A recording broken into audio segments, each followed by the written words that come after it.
Oh, it's Tuesday morning. It's 8 o'clock in the morning, and that means trash talk.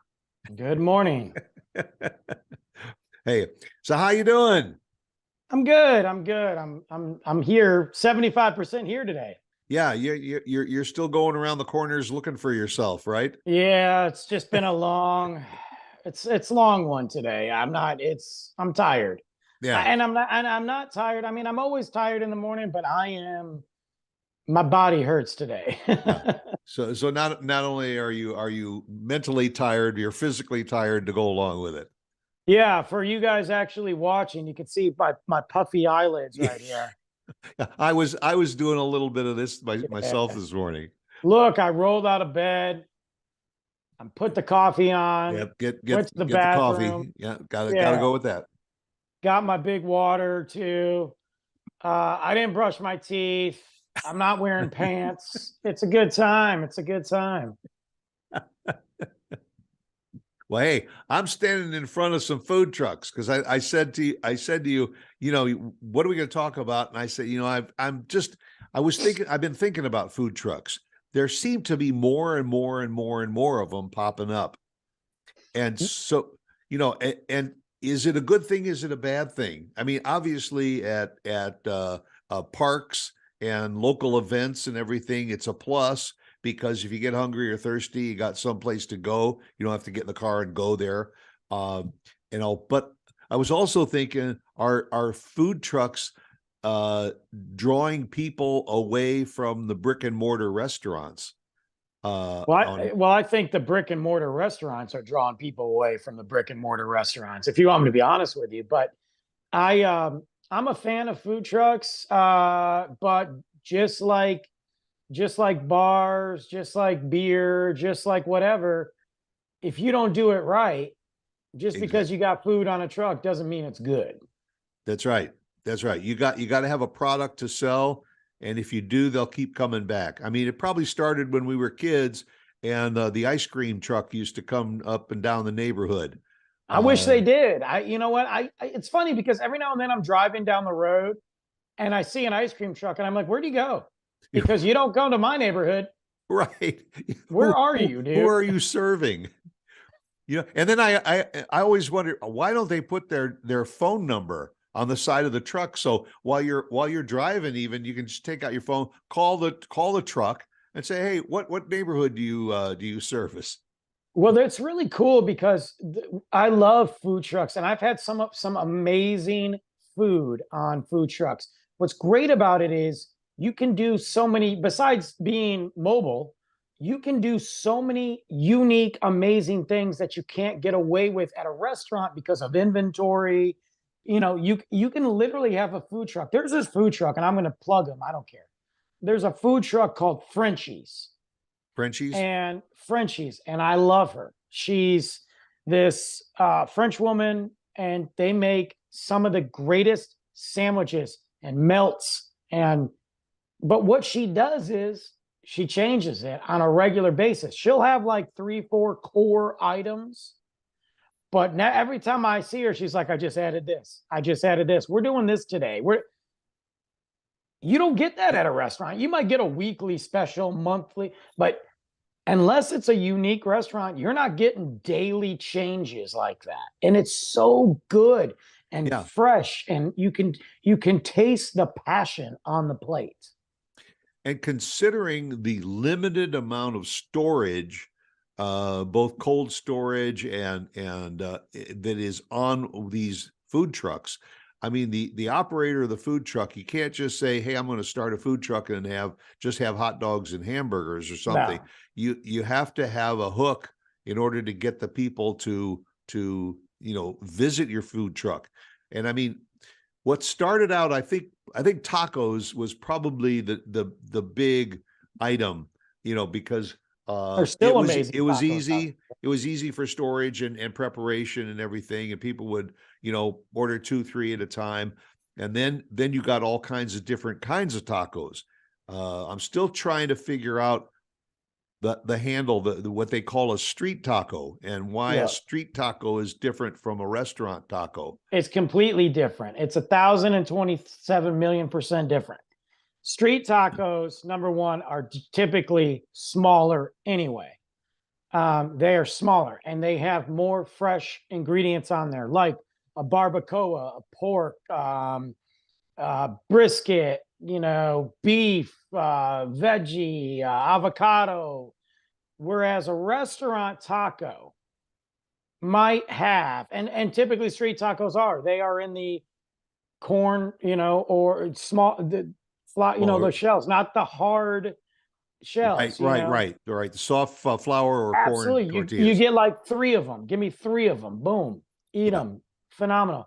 Restaurant tacos may have street tacos and they may lean that way, but typically a restaurant taco, even if it's smaller like that, it's not a street taco. It's prepared for the restaurant, or it's more like a white guy taco with the generic hard shell that you get from Walmart and the sprinkled cheese that's not even melted, Right. that sort of thing. So I'm going to tell you right now, there's some amazing street tacos in our area, in the DFW, several food trucks. Just when I see that they're coming, I try to hit them up. But I think you can go to almost any city in the country, especially as I mentioned at the outset, sporting events. If you go to a local baseball game or a soccer game or so, it could be a junior high, high school, whatever, but not in a professional stadium. Boy, if there is a local food truck there, they're making some money because people, they got a captive audience. And you mentioned the tacos in a restaurant. Chances are that ground beef or that pulled chicken or pork or whatever has been sitting in a warming pan forever. Whereas on the truck, they open up the refrigerator, they take it out fresh, they put it on the grill, they grill it up, so you're getting something that's freshly made.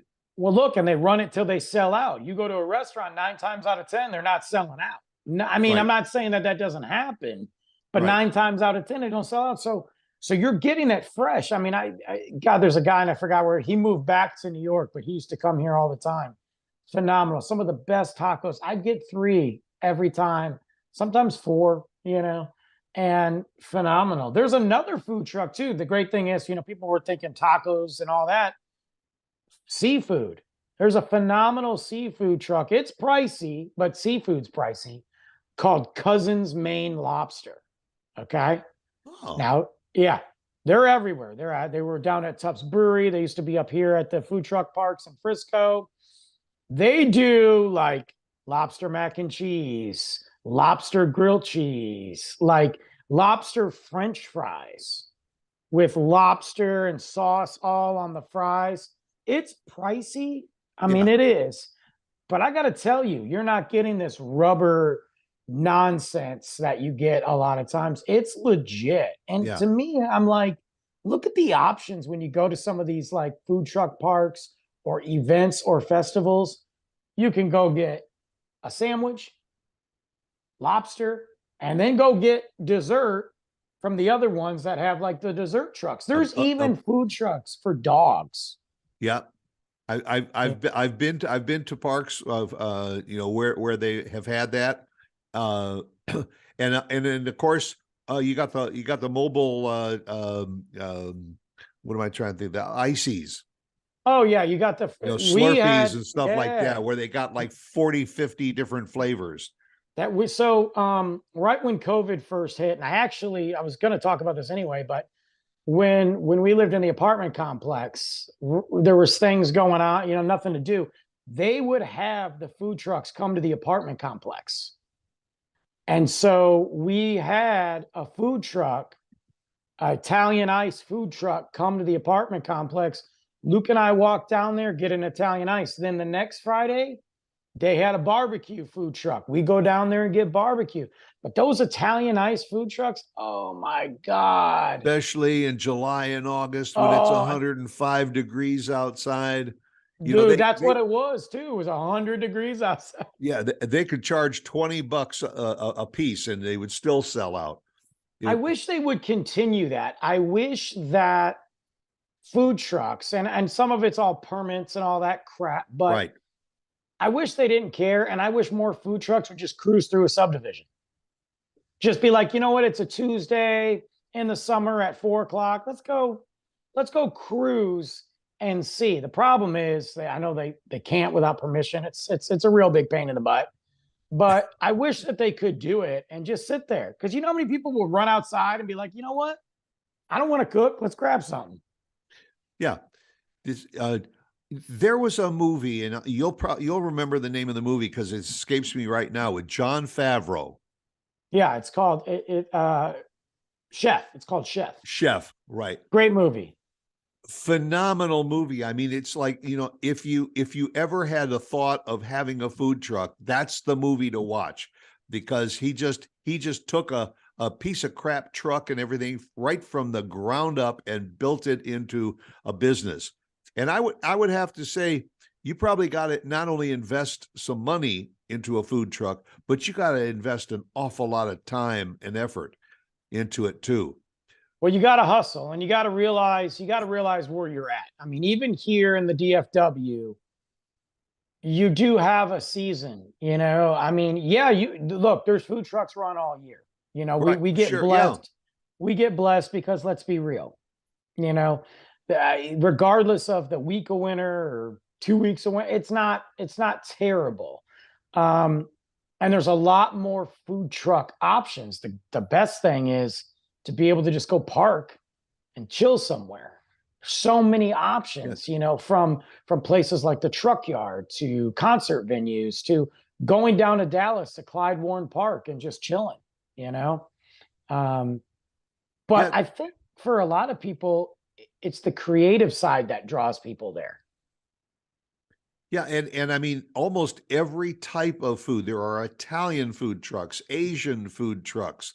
I see now some of the Thai foods, the food trucks and all are on the road. It's becoming a new part of the culture, and maybe part of that was a result of COVID.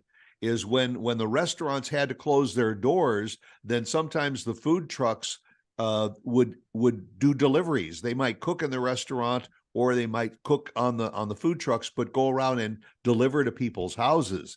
And that seems to have spurred that on.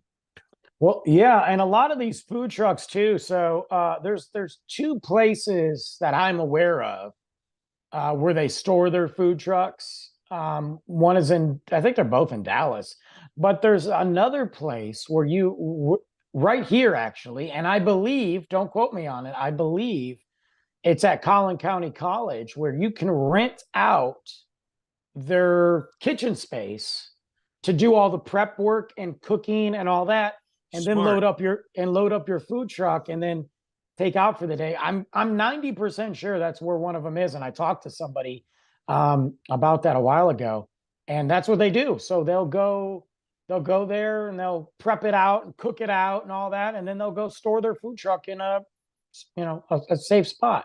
Our local minor league baseball team, the Rough Riders, they not only have their concession stands and everything, but they have a patio area in the back where they often get like 3 or 4 food trucks that come in.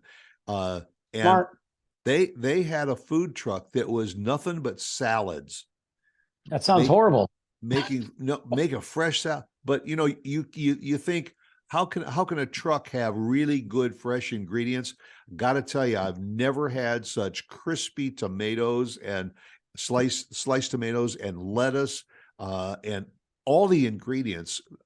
It must be a special kind of refrigerators or something that they put into these food trucks in order to keep it at a proper temperature, in order to keep everything so fresh. And I mean, obviously, they're putting fresh food into the truck every day. It's and not they're not having an inventory really. Yeah. And right. and they're, if they do have an inventory, it's very small, and it's not what a store would have or what have you. Well, they figure if they're going to work at a venue, a game takes about 3 hours. So you can pretty much figure how much you can prepare and within a 3-hour period, instead of having a restaurant that's open 8, 9, or 10 hours a day. There's these girls that run this food truck called Easy Sliders, and they now opened I'm pretty sure it's still there. They opened a venue, Oh, really? Easy Slider venue in Deep Ellum, and it's a bar and live music, and they sell there, but they still do the food truck as well. I think the venue's still open. To me, I have no desire to go, not just because Deep Ellum's like makes Detroit look like Beverly Hills these days, but because I like their food truck. But they Yeah. give you these sliders, and I got to tell you, oh my God, these they have a peanut butter and jelly slider. And you're going to sit there and look at me and go, what the heck, Brandon? I would have said the same thing. It's a hamburger, peanut butter and jelly. And it sounds like, I know it sounds awful, right? Like you're like, why? It's the greatest thing I've ever had in my life. Sounds like the perfect sandwich for somebody that can't decide whether to get a burger or a peanut butter and jelly sandwich. The peanut butter that they use has like this honey glaze in it. So a honey on a burger, that's yummy. Right. The jelly's not overpowering. It's very, and you get this yummy fresh burger with this sweet say, oh my God. You know, they It's need to add a couple of strips of smoked bacon onto that too. so they have like all these bacon burgers, and they do different bacons.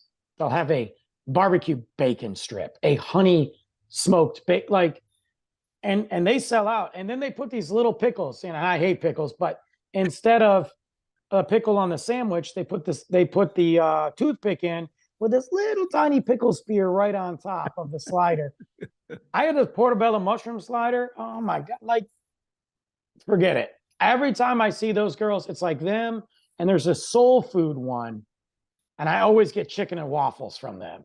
Yeah. Because chicken and waffles, it's fire. Because you got to have a good chicken and you got to have a good waffle. Don't give me some Eggo crap. You know, right. I want a good Belgian waffle with chicken that's got that spice. Oh my, I'm hungry right now. Well, yeah, and that waffle was just prepared. It wasn't sitting under a warming light No. for 3 hours, and then they put it together. Everything, like you said, is fresh and it's crispy. Amazing. But you're right. I'm getting hungry too. What do you say we sign off and go down to the rail yard and hit a couple of food trucks? Yeah, let's go to Truck Yard instead. But okay. Yeah, sounds like a good idea. And then you all come back again next Tuesday at 8 a.m. and join us for another episode of Trash Talk. I'm getting hungry. I'll meet you down there. All right. Bye.